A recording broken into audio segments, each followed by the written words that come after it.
Hey everyone, welcome back. I still don't have a camera, but that's why you're looking at this PNG here in the corner. But things are going to get better in the future. Anyway, that's not the point of the video. The point is that banner is ending in a couple of hours from the release of this video, which means, that's right, Seed and Trigger are releasing in a couple of hours from now.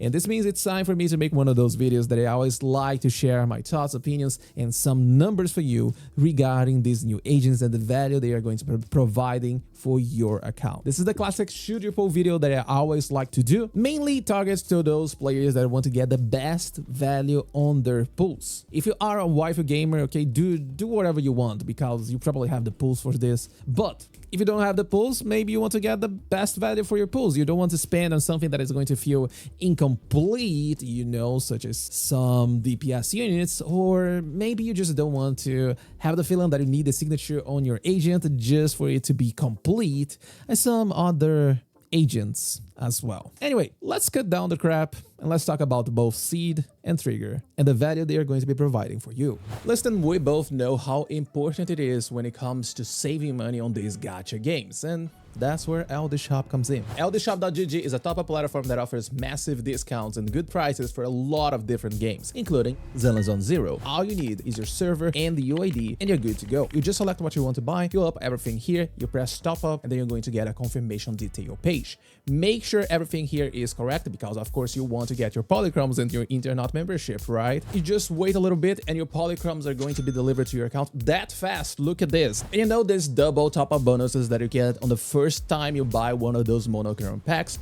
LDShop got you covered because they can trigger the double top bonus for you. And the best part is that whenever you spend $80 in a single month, you get a coupon that allows you to get one of those monthly memberships for free, even in an internet membership, as you can see right here. Register your account using my link down the description and you get a 15 and a 5% coupon that allows you to save up to $50. So stop wasting time and start saving money using LDShop.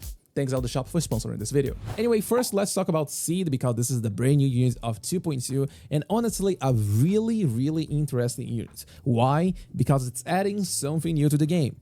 The dual attacker archetype. I don't want to use the word meta here because honestly, we don't even know how things are going to be in the future. That's the thing. Because Seed is amazing, yes, it's introducing something new, just like Hugo introduced the dual stunners and then Jufufu expanded it even further by adding new options of off-field stunners, right? That's the thing about Seed. Currently, we don't have a really good option to pair alongside Seed. Because Seed works as an attacker that is also a support unit, like 2-in-1, and then it's adding value to the second attacker, and the second attacker is also providing some buffs to Seed. But it's just because of Seed's own kit. The other agent, we don't have like anything besides Anton Mindscape 4 actually, for attackers that actually provide the buffs for your team, I would say. So that's the issue with Seed when it comes to team building. What exactly are you going to use here? Another attacker that you don't even play just to work as a battery. We're going to have Orphe on the second half, which we all know that is going to be an attacker that provides some buffs for your team, you see, and could pair really well with Seed. Isn't this just like, you know, Sambi and Trigger? And I have a feeling that we all know how this ended up. So I feel that betting on this new archetype when we don't know how things are going to be in the future, especially because you're going to get 2 new Rupture agents DPS units in the 2.3 with a new support unit that honestly it's placed between 2 Rupture agents. We can 100% say that this is going to be a support for Rupture agents. So if we're getting these Rupture agents in the future, where exactly are we going to get more attackers that can pair alongside Seed? It's kind of the same Sambi situation. And maybe if you're watching this video, you also don't have enough pools to get both Seed and Orphe. And who knows, maybe in the future we could get someone else that actually plays even better than Orphe. So a lot of questions here. I don't like this feeling, and if you also don't like it, then maybe Seed is not the agent for you. But Seed by itself can deal some damage, I said before, but I decided to not work on a guide for her. Despite playing her on the creator server, I was not having fun. I'm going to leave some of these thoughts for another video. I feel that I have a lot of things to say, but the main value that Sid is going to be provided for you is this one. The access to a new archetype in the game. It is quite interesting, besides, of course, all the damage stuff that Sid is going to be providing because she's an electric attacker. Of course, if you like this, if you don't mind placing your bets on something that we don't even know if it's going to work or not, Seed is a good pull for you. Some of you are also probably thinking about the signature engine. Either it's a must for Seed or it's a good option for a lot of other agents because it provides a lot of crit rate and also makes your base attacks and ultimates ignore some of the enemy defense. I did some calculations here. Okay, so first one, for Seed. If you're looking to get the optimal potential on your Seed, I highly recommend pulling the engine. As you can see here, Marcato Desire is pretty much 25% less damage than Seed on signature. If you have some other premium options such as Heartstring Nocturne, which by the way is one of the best crit engines in the game. It provides 24% crit rate, 50% crit damage, and this is going to be running on the 2.2 second half, right after Seed and Trigger. I did some calculations just for GU1. You're probably going to ask, oh, what about Billy? What about Anton? What about, I don't know, Necomanta? I can't run calculations for every single agent. It takes a lot of time, but we're going to be talking about why it works for GU1, how you can get more value, and then you can understand if it's going to work for you or not. Here's the classic GU1 team, the Qingyi with a support unit. In this case, I'm using Astro here as an example, and you can see that Cordis Gemina is only going to be pretty much a side grade to GU1 signature, which, to be fair, we all know that GU1 signature is not even that good. Let's change the team right here, and let's play GU1 with Nicole Astra, classic one as well. You can see right here that Cordis Gemina starts to get a lot more value, and this is still overcapping the crit rate because it's so easy for you to overcap crit rate depending on your disc stats and also on your sub stats, because Cordis Gemina and Nicole and of course GU1 additional ability is providing a lot of crit rate. It's really easy for you to overcap the crit rate by using Cordis Gemina, but since you are stacking Nicole with Cordis Gemina, this is a lot of defense strat on your basic attacks and ultimates. Thanks to this, you get a lot of extra value on this signature. You see, that's the thing. That's the most important thing that you need to keep in mind and try to understand. So basically speaking, if you're playing an agent that deals a lot of damage using basic attacks and ultimates, is Cordis Gemina going to be worth it for you? Probably not. Why? Because Cordis Gemina by itself is most of the time just a side grade or a small upgrade on some of these agents. I would say that honestly Anton might be one of the exceptions here, because Anton can at the very least make use of the electric damage.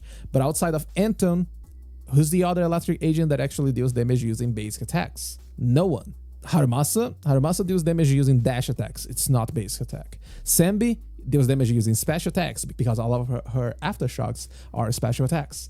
So outside of Anton, you're not going to get a lot of value just by using on an agent that deals basic attack and ultimate to deal damage. But if you have also access to defense strat effects, then you can get a lot of value from this. Okay, that's the thing that you need to keep in mind. As long as you have a way to stack more defense strat on the enemy, you are getting a lot of value from Cordis Gemina. Do I recommend pulling this engine for other agents? Honestly, no, I don't. I would much rather save your pulls for the second half and get Heartstring Nocturne. This is one of the best crit values, crit sticks in the game, 24% crit rate, 50% crit damage, amazing for every single attacker. So that's it about Seed and her signature engine, and now let's talk about Trigger. Amazing stunner, and I know that some of you still keep saying that Trigger feels like an incomplete agent, half an agent if you don't have the signature, and well, you're not technically wrong, you know, because Trigger signature is amazing, but only for her. Trigger is literally the only agent that can make use of this because she's the only electric agent stunner that also uses aftershocks. You need to meet all of these requirements to make use of this. But what about Trigger herself? What exactly Trigger is going to be providing without the signature engine? The thing about Trigger is that she's an off-field stunner, and she allows your DPS to stay on the field while also providing really good damage increase for your DPS. Why? Because it's a stun damage multiplier that is always active, even outside of the stun window. This means that it's not like damage itself, Astral Voice or Astra, Idyllic Cadenza effect. It's stun damage multiplier. Assuming a non-stunned enemy, this means that outside of the stun window, you're pretty much dealing a 35% extra damage during the whole fight. Extra 35% damage during the whole fight. But during the stun window, well, this 35 doesn't mean 35 increased damage, especially against some enemies such as Typhoon, for example, which has a really huge stun damage multiplier. So Trigger is not going to be adding a lot of value on the stun windows, but she adds a lot of value outside of the stun windows. So if you need a stunner that is not going to be eating your field time, then Trigger is a good option.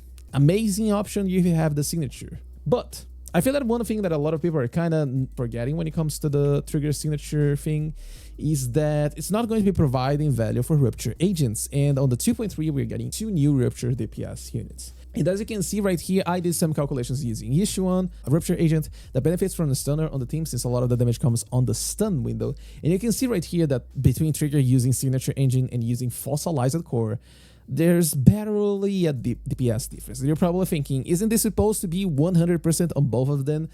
Technically, yes, but anomalies on Rupture agents still benefit from defense shred effects and penetration stats, even on Yishuan. I did some tests inside of this game, okay? Don't you dare leave a comment down below saying that I don't have proof. Yes, I do. You can watch on the video that I'll be linking in the top right corner, okay? But let's just assume that it's 100% to make it easier for you to understand, okay? Point is that Trigger signature is literally providing 0 damage increase for Yishuan, period, okay? If you go for Chinye signature, assuming you use the X special or ultimate in order to enter the enhanced state, which Trigger fires with a higher frequency, then you can see right here that you're going to get some extra DPS. But if instead you just use Mindscape 1, even with fossilized core, you get around 9% DPS increase on your Yishuan. And let's be honest, Trigger signature is still better than Mindscape 1 when it comes to non-Rupture agents. If you take a look right here on Soldier 11, a classic example of a unit that wants to stay on the field, a standard unit as well. If you take a look, Mindscape 1 is also going to be providing around 9% DPS increase for Soldier 11. But if you go for the signature engine, it's around 16% extra damage, even at Mindscape 0. So yeah, the signature is super valuable, it is really good and increases the DPS of attacker agents or any other DPS that is not a Rupture agent quite a lot, okay? Even better, once again, if you can pair with other defense shred effects such as Alice Mindscape 1, Nicole, some signature engines and deadly assault buffs, okay? The more you stack the stats, the better for you, okay? Now, when it comes to days, this is something that I think that is really important to showcase here as well.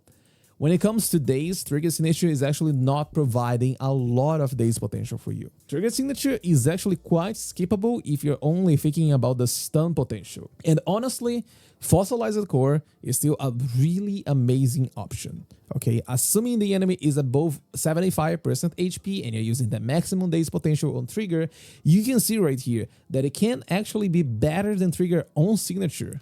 And this is at a low crit rate. If you get better crit subs, you can get even better days potential for your Trigger just by using a free-to-play engine. You don't even need Trigger signature when it comes to stunning the enemy. The value on Trigger signature is just about the DPS it's going to be providing for attacker agents, pretty much. Outside of this, you're not going to get a lot of value from Trigger signature, honestly. Okay, and it's much better for you to just use something like Lycan signature or fossilized core. There are a lot of different options because Trigger, Aftershock are basic attacks, so you can get some value from Restrained. If you have access to Chingy signature, you can also use Chingy signature as well. Do you need Trigger signature? No, you don't. Is it good? It is. We're talking about a 15% damage increase. It is amazing. But if you don't have the pulse, trigger by itself is still super flexible. It works with rupture agents. It works with attacker agents, especially if you have a DPS that wants to stay on the field, since it's just not going to be stealing a lot of field time from your DPS agent. This is all I have to say about Seed, her signature and trigger, and the signature as well. If you want the TLDR, honestly, Seed is a good electric attacker agent, provides a new archetype to the game, but the value is still quite questionable, and I personally not going to recommend anyone to fall into a Sambi situation again. If you have the pulse, if Seed is your waifu, then you can take the risk, I would say. And Trigger is super flexible. If you are really looking to spend your pulse on this first half, I would say that Trigger is the best option right here. Not even Seed signature. Save your pulse for the second half and get Evelyn signature instead. It is really good, and so far, it's the only attacker limited engine that I have on my account. This works on everyone, okay? So I highly recommend getting this one instead of course, this Gemina, if you're looking for a really universal weapon for your attacker agents. So yeah, let me know your pull plans in the comments down below, because I am personally pulling Seed despite everything that I just said about here, and I also pull in Trigger. I just so you know, I do have Sambi, I do have Harumasa, and I like to play both of them. And I only pull in Seed because I like the concept of dual attackers, and hopefully it's going to work in the future. Once again, the best value is definitely Trigger. Do you need Trigger? Honestly, maybe not. Maybe it's better for you to save your pulse for another banner. And that's it for today's video. Have a good day, good night, wherever you are. See you next time. Bye bye.